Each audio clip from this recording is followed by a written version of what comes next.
Hey, friends, welcome back to another episode of Space for Life.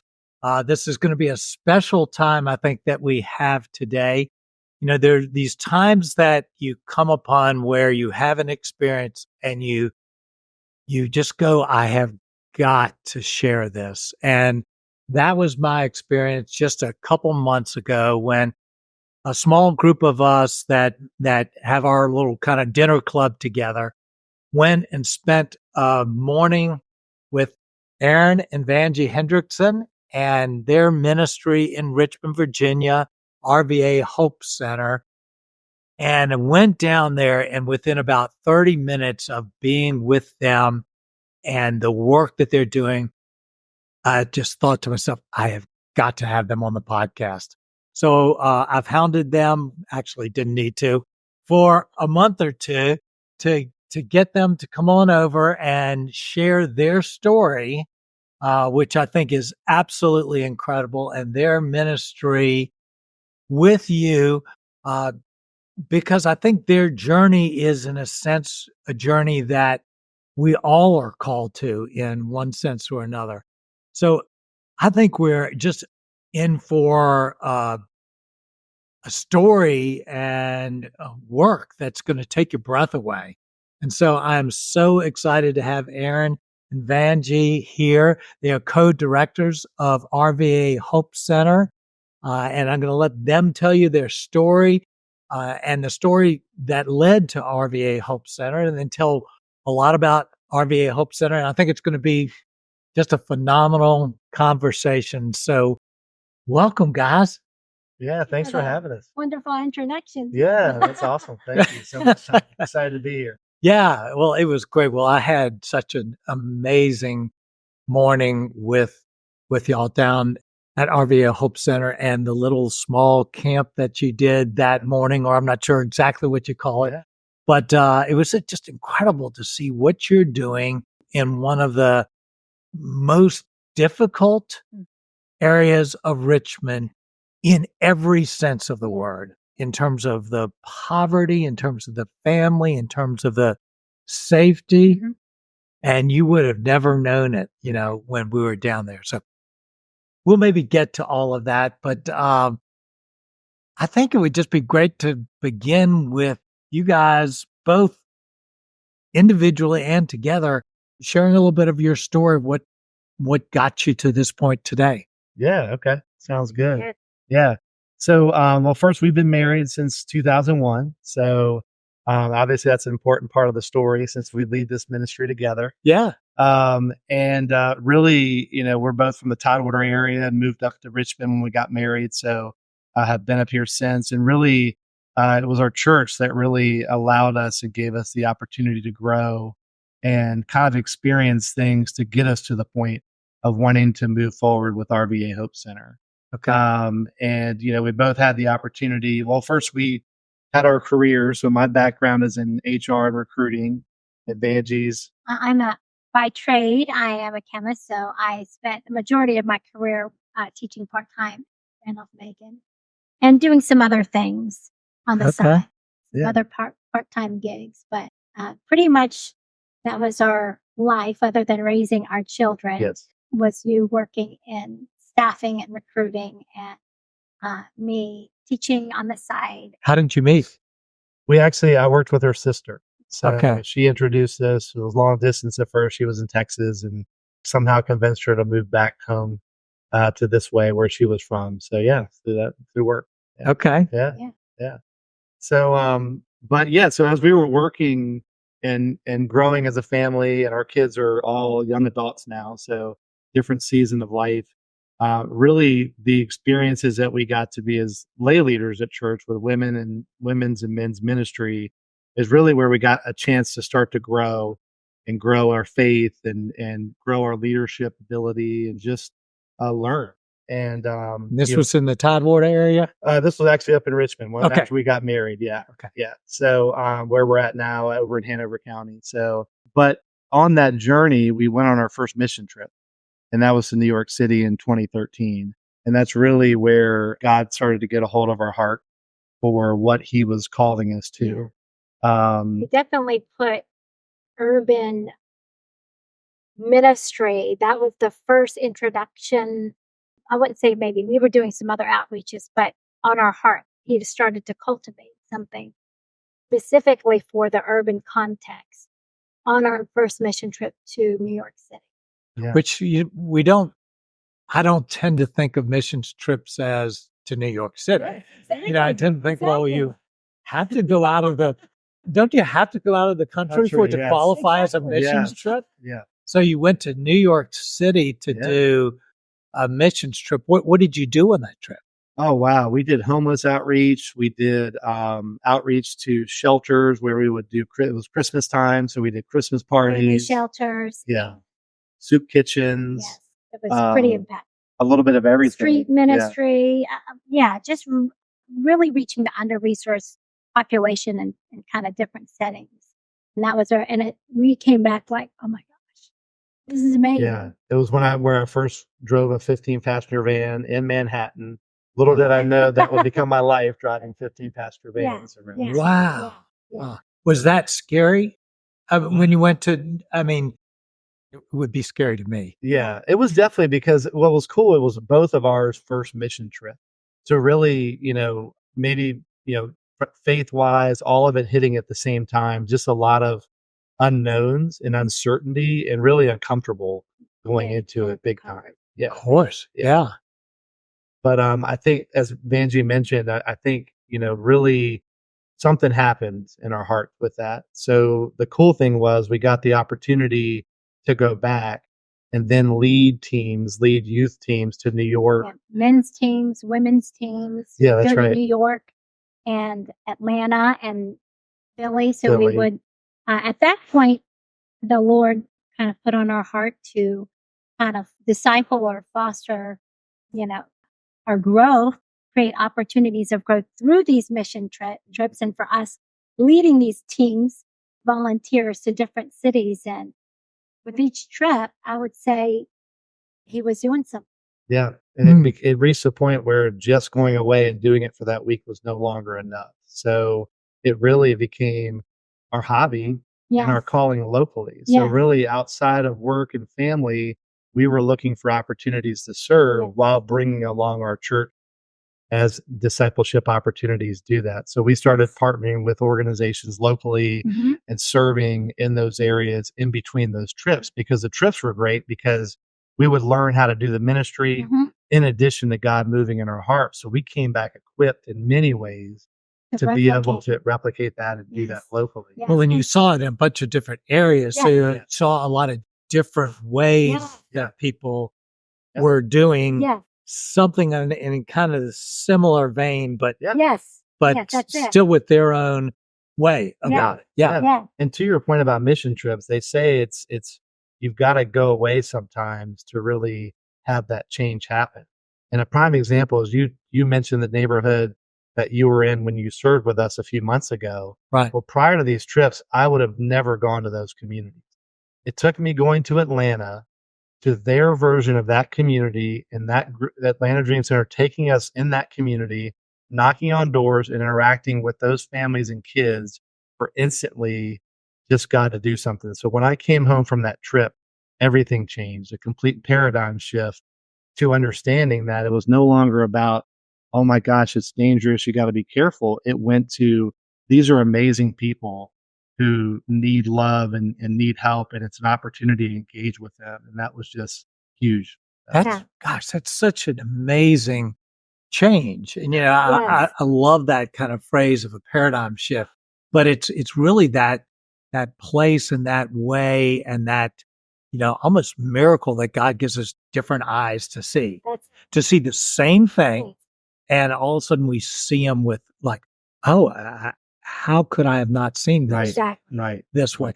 What kind of time period from like the first trip to where you now kind of had this whole thing going and you're feeling this tug? Yeah. What was it? So I'd say for like 2013 was the first trip. I'd say by 2017, we were already hearing the calling. And in fact, I remember the Lord saying, we were reaching the women who were exploited on the streets. And he actually spoke. Now you've seen it here. There are women in Richmond that need this. And I shared this with Aaron and I thought, it's way too big. And to be quite honest, for a whole year, I disobeyed. He said, you have to take this to Richmond. And I thought, oh my gosh, this is way too big. But it was a reality. We talked about what changed our hearts.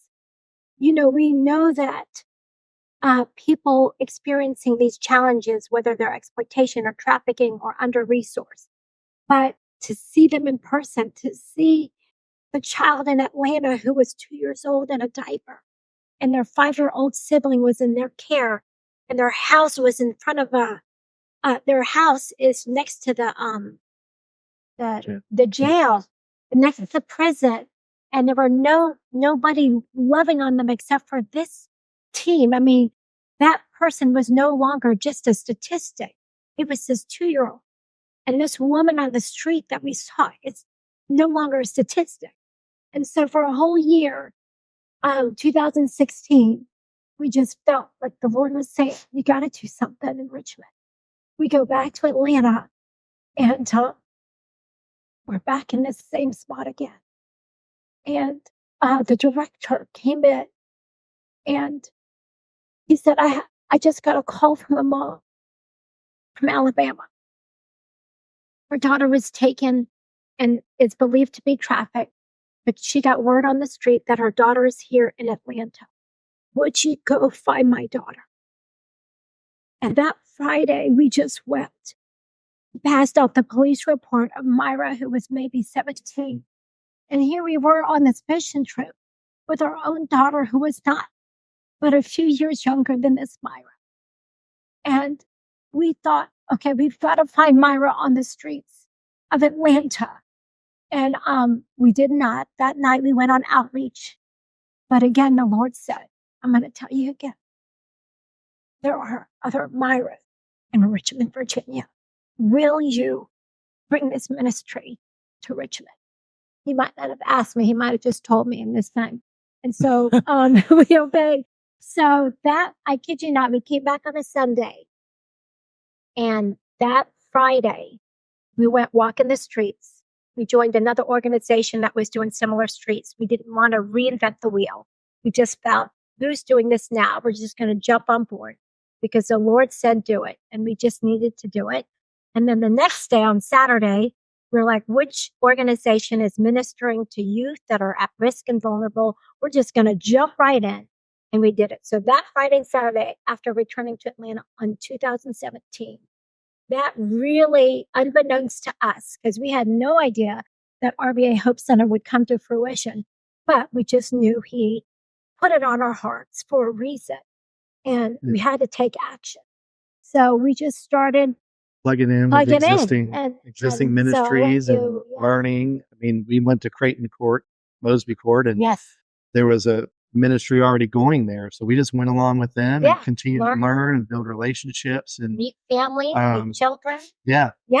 But even through that, I would say after that we went to Philly Dream Center, and what the one thing was when we went to Atlanta, it was an established ministry and operation. So you look at that and you're like, wow, we feel called to do this, but there's no way we could do something like that. Right. And then we go to Philadelphia, and it's a husband and wife just starting with a small team, a dream center. Yes. So for us to be able to see that, it really helped make it a little bit more real and help us get our head around, okay, well, if we were to move forward and do something in Richmond, now we see a husband and wife just starting off doing that. So I think as we started to serve more, as we met these kids, as we met these women on the streets, it still became not enough of time being spent with them. We're like, I'm only seeing them once a month, or, how often. It wasn't enough. We were like, how do we do this more often? We would love to, I was trying to figure out how to make things work financially first. Right. And then the ministry part. And really it was in 2019 that I felt a flip. So Matthew 6:33, seek Him first. And I really felt like we were going through like this study together and really understanding that I've been going about this all wrong. I've been trying to figure out the financial piece, and then God second. And then God was like, you're looking at this totally wrong. It's starting with him. And that's so reasonable to look at that. I mean, I've made 99%, if not more, of my decisions that way. So that's so reasonable. Exactly. But yet, there was this little thin line that just crossed, at which point you're feeling like the calling, which you're hearing, and you're figuring it out. Now it crosses this line and says, well, I actually have to act. Right. And then I'll figure it out. Yes. Exactly. Exactly. That's huge. It's terrifying. It is. Absolutely. Yeah. But I will say that's when we both heard clearly one night in 2019 from the Lord separately, because we talked the next morning, and we both, because I was trying to think of everything. I was like, hey, we could both be inner city school teachers, so we'll have summers off and math off. Sure. She wasn't wanting to do that, and it wasn't going to work. But ultimately, it was like we got to that point, and he's like, you need to move forward and start the Dream Center. Yeah. And at that point, we were like, we felt peace because we felt like that call. And the other thing I did, to be honest, was I started telling people, because I knew once I told people, I couldn't take it back. Right. And we were actually saying, hey, we feel called to do this full time at some point. Yeah. So leaving our careers and doing that, we didn't know what that would look like. We just knew we were going to start the 501c3 process in 2019, and that got approved in 2020. COVID hit. So that actually opened doors because I was at Capital One in recruiting. And so, of course, I moved home to work just like everyone else. And then the school shut down, but they needed meals delivered to those communities. So that opened a door for Vangie to be able to go every day during COVID to deliver meals and build relationships. And I was able to go in between meetings, and we had just established the 501c3. The additional piece is our church added us to their giving drop down. Well, RVA Hope Center, not us. Yeah, RVA Hope Center. So for a year and a half, people were giving to the ministry while we were still working. And it allowed us to get to the point where in June of 2021, I was able to leave my 25-year career in HR, and Vangie was able to step out of her multiple part-time roles that she had. So we've been able to do this full-time since then. It sounds like you had to be willing, if I'm hearing this right, you actually had to be willing to say yes without having it figured out. And then once you did, all of these completely unpredictable pieces kind of fell into place. Yeah. And had you waited, whether those pieces would have fallen into place to say, well, now I've got it figured out. Who knows? Yeah, Exactly. definitely. Yeah. Definitely. Well, I think one of the kind of real learnings, takeaways in a sense, is this process of listening that I hear you guys talking about. And, the Lord said this and the Lord said this. And when I hear so many people say that, I go, well, okay, what language do these speak? Was it an accent? Yeah. That type of thing. And yet I know I can think back to this period that I've talked about on this podcast before, where I felt called to take a year off from this, take what I called a year of jubilee from this. And it was 6 months of trying to figure out, well, I thought, well, maybe I just need to stop writing. Maybe I need to keep on doing that. Maybe I need to stop the coaching. And I was trying to figure it out. And then there was just this clarity that came, and it was this call, no, drop it all and do it now. And it was like, okay, so, this mysterious, the Lord said, is this stuff that we navigate, sometimes mull on it, ponder, and then when the time is right, somehow it becomes unmistakable. Yes. Right. Yeah. That's great, man. I love that. And it's an ongoing journey. There's still decisions we face on an ongoing basis as the Lord's leading this. decisions we have to make, and balancing different aspects of the ministry and making strategic decisions about where to spend our time and things like that. So it's an ongoing journey, which is good. It stretches us. Yes, ongoing journey of listening. Yes. Yeah. Yeah. Well, and it's got the extra challenge and joy of you guys doing this together. Yeah. Yes. Yeah. Yeah. So, gosh, you got to listen there too. Definitely. Yeah. No, I do. Yeah. Us guys don't do that very well. Oh man. Well, that's amazing. And I don't underestimate the terror of kind of making that choice to go all in. And I'm imagining, maybe I'm putting words in your mouth, not that it's without challenge, but that God's affirmed that all in. Yes. Yeah. Yes. Yeah. No doubt. Yeah.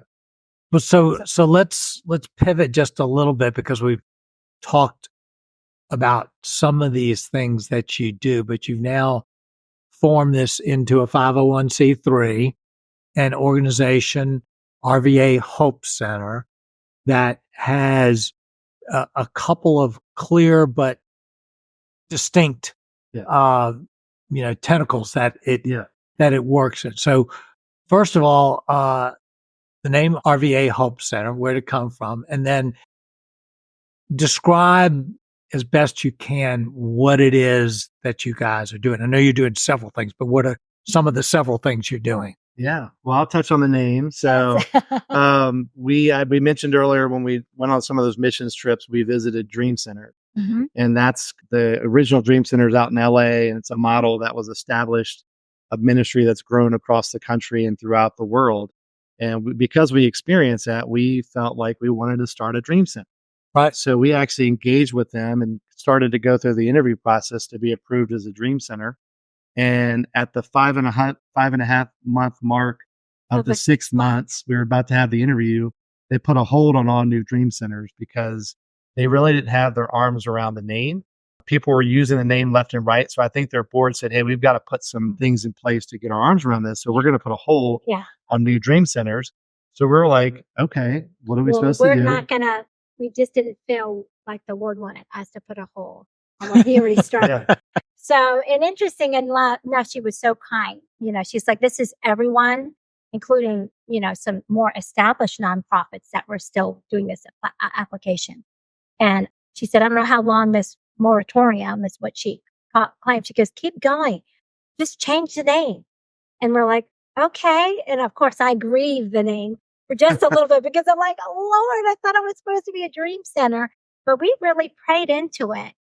And we thought, you know what? We love hope, because that is what we want this organization to be, the hope of Christ. So we went from RVA Dream Center to RVA Hope Center.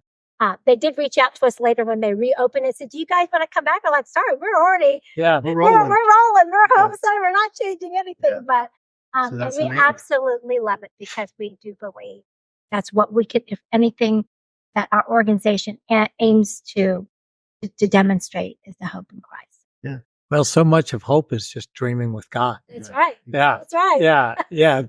So that's fantastic. Yeah. Dreaming with God all the time. Yeah. So so RVA Hope Center, and we just love it. And now I'm like, oh, I'm so glad we worked out well. Yeah. So But as far as the ministry itself, we have so our mission is to transform hearts and lives through the love of Jesus. And our why, we have three aspects of our why we exist. And first is to love and serve the most at-risk, vulnerable, and marginalized, so that they can experience abundant life in Christ. To accelerate the faith of our volunteers, because we believe in everything that we do, the impact that the volunteers are having is just as big as the folks that we're reaching. We love that component. Because it just was impactful for us. Every outreach experience, we're like, oh Lord, he was just growing us, stretching us. And most of the time when he calls us to these things, it's, really, well, and I can attest to that from the half day that I spent with you, that there was clearly in what you were doing, equal attention to us as these kind of one-time volunteers, having both an experience with God, but also experiencing the growth that comes from being planted in a completely different place. It was just as much about us as the people that it was serving. I mean, it was ultimately and first and foremost about the people he was serving, but it wasn't to the exclusion of us. And that was, it was very noticeable. So good to hear. That's what we're going for. So, Yeah. And then lastly is just to provide a place where the Big C Church, really the body of Christ, can come together regardless of denomination and serve together, where anybody can come serve. It doesn't have to be someone in church or anything, but just anybody can come together in unity and really activated to impact people's lives. So that's really what we feel like our why is. And, how we go about everything is relationship. We believe in consistency. We believe in loving people where they are. We love the phrase, you don't have to believe to belong. We're not pushing anything on anybody. We really are just trying to meet people where they are, keep showing up. I always tell the kids that, or our volunteers, I'm like, Vangie's good at a lot of things. I'm not really good at any one thing, but I'm going to keep showing up. I'm going to keep showing up. Where people are used to people leaving and not continuing to show up. So that's why it's important that we don't take on so much or overcommit to things until we're sure we can commit to doing that consistently. Oh, I love that. Yeah. So that's foundational. And then what we do, there's 3 initiatives that we have. So the first one is called Just Love, and that's what you encountered. And that's really serving the kids and families in those communities, those at-risk communities in the East End. So we have an after-school elementary kids program. We have one day a week, and we have an after school for middle schoolers and high schoolers 1 day a week.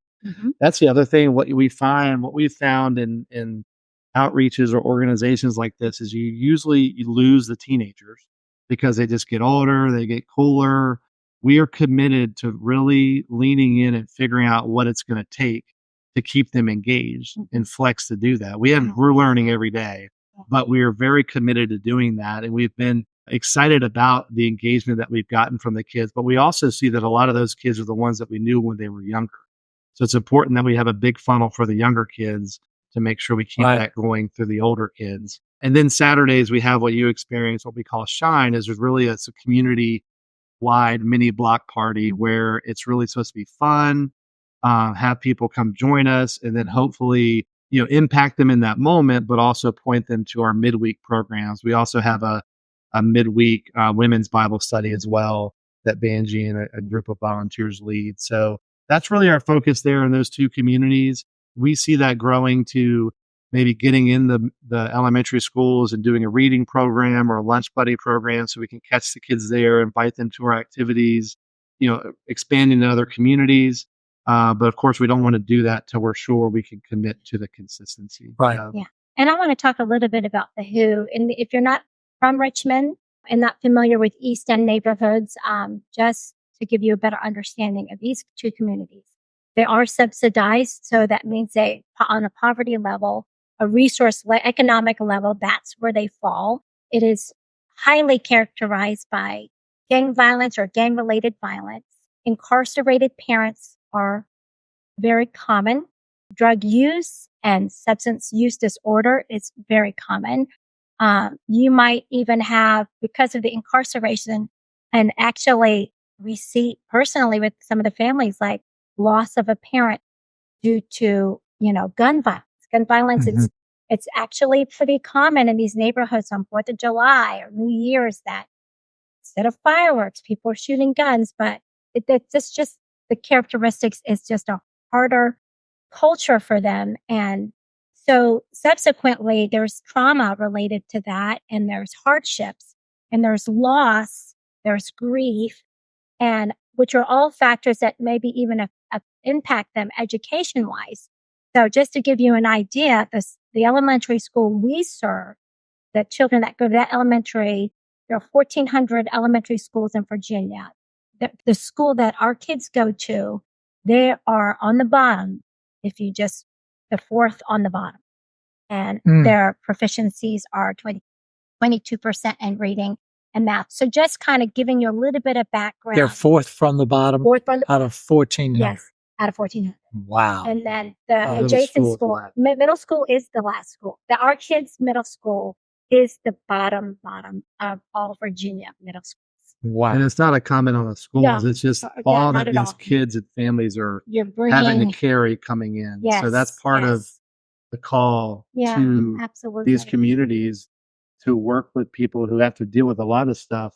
And really, innocence is lost at an early age. So just trying to Yes. help them and work with them through that process. And they're just amazing people. Like, it's just to see what these folks can persevere through. Yeah, Like, if they got on the right Yeah. track, it's just amazing. They're going to be world changers. yeah, without a- absolutely. So Mm. the Absolutely. privilege to be able to serve them. Yeah. And we've also, like, we never had any issues.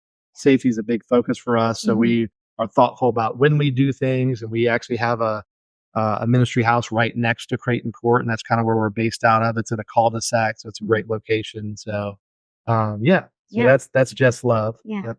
That's And just you love. wanna And talk then the about Freedom freedom. Initiative, we are loving and reaching women who are being sexually exploited or trafficked, or women who are at risk. So just kind of those pockets, children as well. But to be quite honest, what we experience, most of them are women. There are men who are being trafficked as well, but that's not what we're typically exposed to.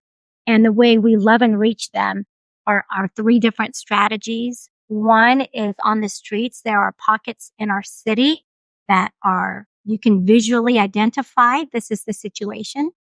So we specifically minister to these women by offering them practical items such as clothing and toiletries. We offer prayer. Everything we do is with permission, and the hope of Christ. And so that's called Princess Night. We also reach those that are online, and we do that once a month. And we basically call them and give them an 800 number that can be the call that they need if they want to exit that life, if they're trapped in that life. That's a partnership with Rescue America. So we're able to call using our laptops and not our personal phones.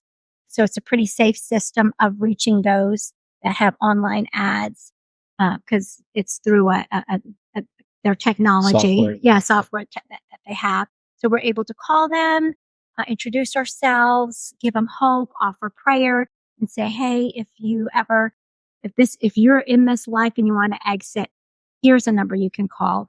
And They'll actually extract them out and get them to a safe situation. Absolutely. So, It's a beautiful thing that Rescue America does. And then our third strategy in reaching those that are exploited and trafficked is that we know that there are some women who work in the strip clubs that are there because they don't want to be there. But we also recognize that there are women that are in this business because that they do want to be there, or that's their only choice. So we see anywhere from college students to moms that are just trying to make a living. So what we feel called to do is to love and serve them. That's what Freedom Initiative is. So across the board with everything that we do, there's no judgment or condemnation. We love with the love that Jesus has for us, which is an unconditional love. The same love that he pursued both Aaron and I unconditionally is the same pursuit that he has for these women. And so that looks like an amazing favor. The Lord has opened the doors for 4 different area clubs around here and literally opened the doors. The ladies are excited to see us. They're like, in fact, we weren't going to enough. We started with 2 and they kept saying, well, why don't you come visit us? Why don't you come visit us? And so our mission shepherds minister to the bouncers and the male staff outside, and our female team goes inside, and we get to hug them and check in on them, give them a small gift. Often there's not a night that goes by that we don't get to pray right there. And we've just seen God move really mightily in the lives of those women. So that is our Freedom Initiative. All right. So I've got to back up. I've got about 40 questions. Okay. Yeah, that's okay. Okay. No, that just is amazing, that ministry. So first question is, how did that come about? That seems so different from, in a sense, from the other thing. Second question, does it feel safe? It would seem to be one of the most dangerous kinds of things because you're now dealing with people's money and, Yeah. seems like a really dangerous type of venture. But Sure. and third one, you've kind of you're already speaking to, but it's amazing. It just shows, I guess, the power of God in that. Amen. It seems that would be such a hopeless venture to reach those people, that you would not be welcomed, that, that you would be pushed off, and yet you're saying that they're so welcome. But so you kind of answered the third one, but how did that particular piece come about? And how do you deal with the safety issue? Yeah. So, similar, we learned this from going on mission. So we got the opportunity to, on some mission trips, actually experience this ministry through another organization who led us in there. So again, it wasn't uncharted territory. And then two, these clubs are in locations where we do street outreach. So while we do street outreach for years, we would just park in the parking lot and pray. Yeah. Multiple times before we ever went in. And then we eventually landed on a date to go in first, and just went in with a very small team who had experienced this on mission elsewhere. We weren't just grabbing anyone to go in there. Folks who we knew felt comfortable going in.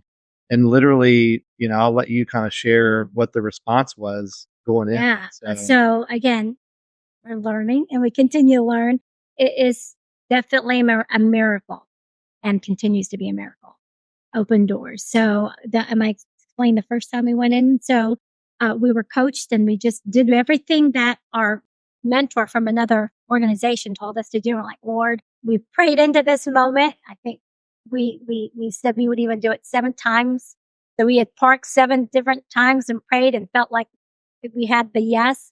And she came out there and was like, the manager. First they're like, hold on. He's wanting to wand us and didn't know who these girls were. And he calls out the manager, and she's like, okay, well, how much are they? And I said, oh no, these are free for your staff. Because they had gift bags with stuff in it. Yeah. A rose and stuff in there. Yes, a rose. It's always a rose. Prayer note. Just know that our signature line is always a prayer note with a rose. And we're like, oh, these are free. They're like, what? You want to give it to the dancers? We're like, yeah, hi, we're with the church. And they're like, well, come on in. So you walking around and she introduced us to every dancer on that floor. We got to look her in the eyes and say, can I give you this gift? And they're like, what? I mean, they were really nice gifts, because she said, go all out so that you keep letting you. We'd gotten something from Bath and Body Works or something. I don't know what it was, but really nice gifts. And the girls just loved it. They felt the love. They couldn't believe it. Each one, we looked in their eyes. We got to shake her hand, got to offer a gift. And then she's like, oh, do you want to stick around? Can I get you something to drink? Like, no, we're just here for you guys. And she just couldn't believe the hospitality and love that we had. And they were kind of like a little confused about why. And we said, we just want to encourage you. So what we tell the women is, we know this is a hard to work in. And most of them recognize that. We might recognize in different levels what that hardness is, but we say, this is a hard job, isn't it? They're like, yeah. And I'm like, we know this. And so if for a minute we can encourage you and see you for who you are and not maybe what you're portrayed to be here. They're like, thank you. So to be seen for who they are is very powerful. And in each one of those gifts, we take time to write a personal prayer note. It's got a scripture, and then we kind of sit and we pray. We don't know who's going to get what prayer note, but every bag has a rose and a prayer note. I would probably say 80% of those ladies say the most meaningful thing are these prayer notes. I have it on my desk. I have 4 on my refrigerator. They'll read it and like, how did you know? Who's Sharon? I want to meet Sharon. Who wrote this card? And then that moment, I'm like, this is Sharon Day. She's hugging them. And I mean, it was the note that fell off of a young girl's table in the moment that she was contemplating suicide. And she saw that the bag fell over. She was contemplating suicide and knew, okay, is this a sign? Read the note and called the number.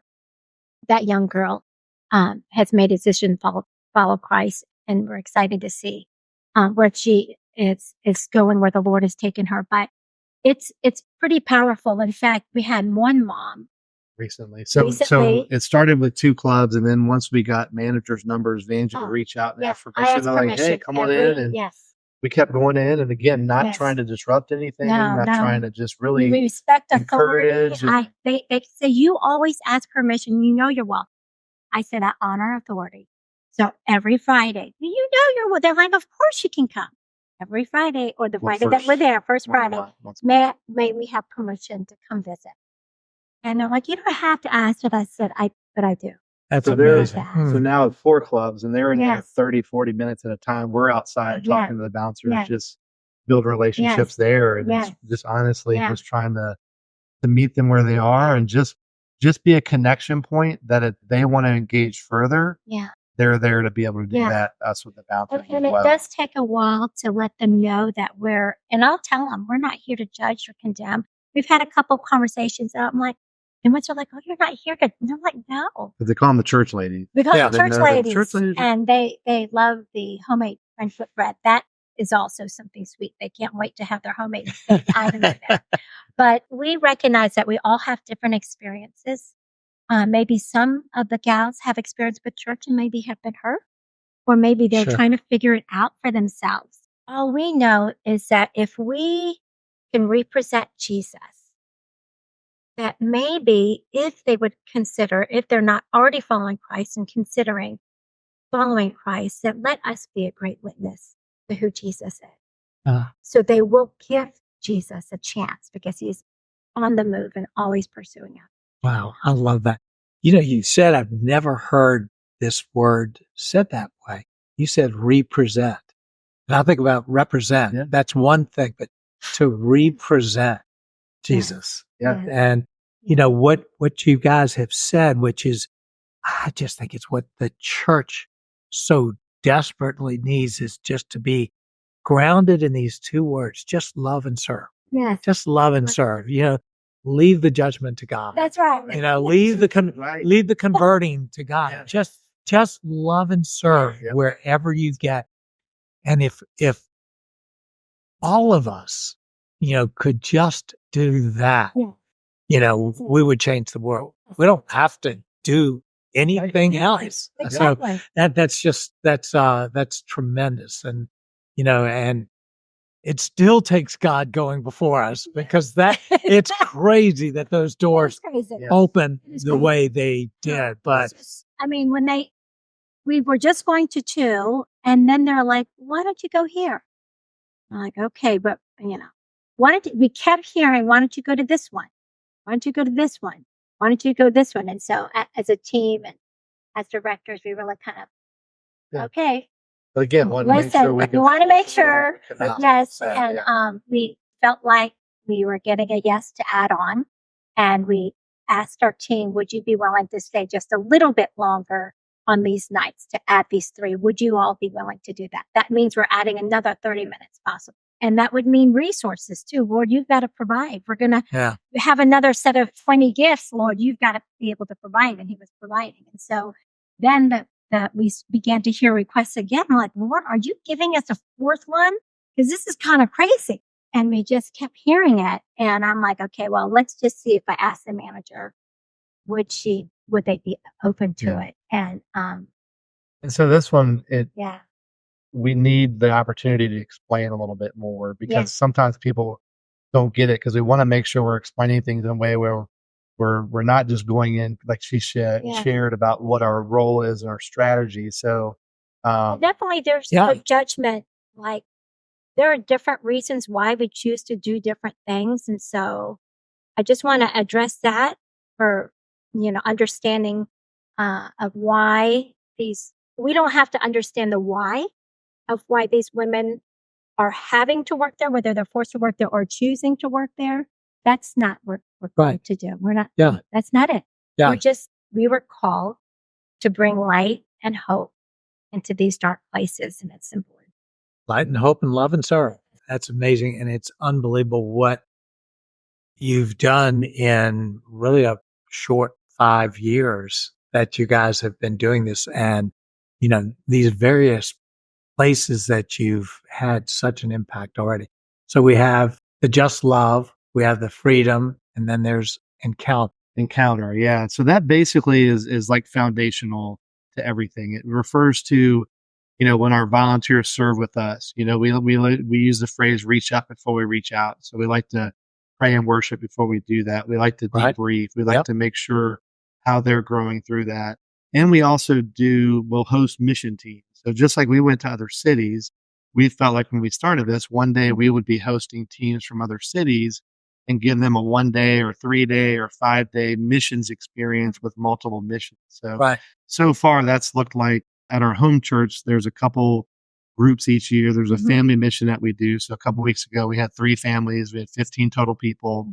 And for 2 days, we just did all of the different outreaches that we do so they could experience those without leaving the city. So you talk about domestic. Well, this was even stranger in that they went home that night and slept in their bed and came back the next day. We did some compassion to the unsheltered folks as well. And then we did stuff with our kids and that we serve. And then Grace Christian School did a day with us a few weeks ago. Our youth group did a day with us. So our goal is really to provide those missions experiences to groups as well. So that's kind of what Encounter. So you're really a connecting point between these marginalized communities that are virtually invisible in a sense to so many, and the rest of Richmond. You're a connecting point. Yeah, we hope to be. And also we would love to multiply. Like we need 50 Hope Centers in Richmond. So we actually had a church want to start Princess Night, a similar type of outreach. So they came and served with us and learned, and they launched that ministry in a different part of town. So they're now off doing that in a different location than we serve. So we would love, we love to inspire anybody. They don't, whoever comes, and we look at it to serve alongside us in any of these outreaches that we do. We pray that people would discover the gifts and passions. So it might not be at Shine or Hope Kids. It might not be that those, serving those are exploited, but that's okay if it's not. But if it inspires them to recognize that they can use their gifts and the skills that God has given them to just make a difference. Yeah. That's even if it's to lead and be a better dad or serve their neighbor. Exactly. Or whatever that looks like. They may never see us again. Yeah. But the hope is that helped that spark maybe move a little bit longer or maybe increase the odds of saying yes somewhere else. Yeah. Sure. So let's take that a step further. It's a perfect segue because, what y'all are doing is amazing. And yet for those who are listening, they may be amazed, but that may not be their calling. Correct. As you said, it might be the calling to come help you. It might be the calling to give. We'll get to that. But there's a message, I think, in your steps of obedience. What would you say to someone who's listening, and for the sake of argument, they're not called RVA Hope Center? Sure. What do you feel like is kind of that common word, that common lesson that you've learned in your journey to RVA Hope Center that someone else could consider? Could consider in their own lives? Yes. There's probably multiple. I think the word uncomfortable definitely always comes to mind for me. Like I feel like any growth that I've experienced, both in ministry as well as professionally and personally, has always come from when I took a step into the uncomfortable and said yes to something that every part of me was not wanting to do. I think that was such a big part. I think also with that is grace for myself for the years prior where I didn't do that, because that can pile up on top of you and keep you from ever going there because you've already been so hard on yourself because you haven't said yes so many times before. And I think that can keep people from wanting to move forward because they don't feel like, oh, well, I've blown it so many more times. It's not, but the next day is a new day. And then I think I know it was only one that. word, but I'm No, kind of it's jumping really to good. different things. Yeah. Yeah. I think the other thing too is I love the phrase, God qualifies the called, he doesn't call the qualified. So Mhm. just knowing that if I'm stepping into something that I'm fully like, I've got a hold of, I'm good at, I know what I'm doing. Great. You're supposed to do what you're called to do, but there's got to be part of your life where you're stepping in and you totally feel unqualified, because that's the space where the supernatural happens and amazing things happen. And that, that's back to the uncomfortable. Yeah. That's so powerful. And I think particularly we maybe operate with a little bit of an illusion that if God's in it, it should feel good and easy and right and confident. And I think you're absolutely right that in the midst of it being so clear, it can still be so uncomfortable and scary. Yes. So absolutely. I love that. I love that, this is not about condemnation. We don't need to be condemning ourselves. And then there's also this great nuance that God has gifted us. Mhm. God has given us passions. But then there's this territory when he calls us that goes beyond that. Yeah. And it should go beyond that. We shouldn't be, as you say, comfortable. It shouldn't feel like, man, I've just got this. This is so easy. There's always this is a little over my head Yes. type of feel to it. Yes. And so I think of those listening, and the best of life is when we reach in to these places that are loving and serving and they're giving instead of just sitting back and taking.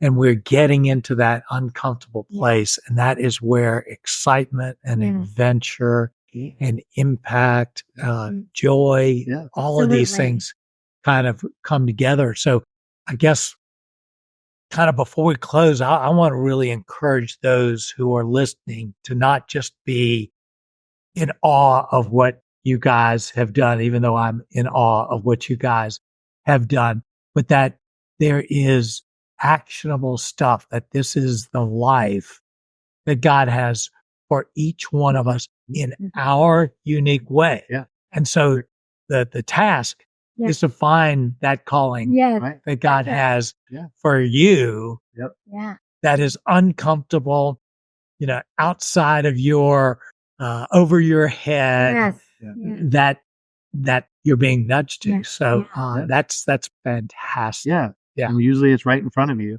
And I think if we were to get ahead of ourselves and start RVA Hope Center, and our family needs more of us, and maybe we're not necessarily taking care of things there or handling that properly, then I think that's a miss. Like, I think there's just a lot right in front of us that can be uncomfortable. Yes. How can I be a better husband? That could be uncomfortable. That could be the thing that I need to work on. It doesn't have to be a big thing externally. I think sometimes the world can put those things in there, but everybody's yes is different and it looks different. Well, and not to make a big deal of this, but I mean, I've taught people all my life. I love teaching. But I can tell you, podcasting was terrifying the first time I did it. So it was still kind of that step that was within things that I feel gifted and I feel passionate about, but it was over my head and very uncomfortable. But it's been so much fun. So that's great. So I want to just close by making sure that people know how to connect with you guys with RVA Hope Center, whether it's to just say thank you for what you're doing, to volunteer, to donate, whether it's time or money. How do people get in touch with you? Yeah, I'd probably say our website's the best way because all of our contact information's on there. So it's rvahopecenter.org. Okay. .org. .org. Yes. I think .com will bring it up too. I think we may have gotten that, but we just always put good for you. .org. Yeah. So our email addresses are on there, our phone numbers. Like, we're definitely accessible and responsive, and love just, even if people want to connect and learn or just throw something out as far as brainstorming, any of that. But everything's on our website as far as information to connect and learn Yeah. more. So, yeah. Well, man, this has been everything that I hoped it would be. And I just, so thankful for you guys, obedience, and I mean, it's almost a bad word, just that you said yes, that you just stepped over the line, to do these things. And, the city of Richmond is better for it. I could see that with my own eyes, and you're just getting going with all of this. So thank you for what you guys are doing. Thanks for sharing your story. My hope is that people will not only be inspired, but will act in your own lives on the things Aaron and Vangie have shared. So thank you. This is an episode worth sharing. Share it broadly to others. I just think it's amazing. Thank you so much. Thanks for listening, everybody. Be back next week.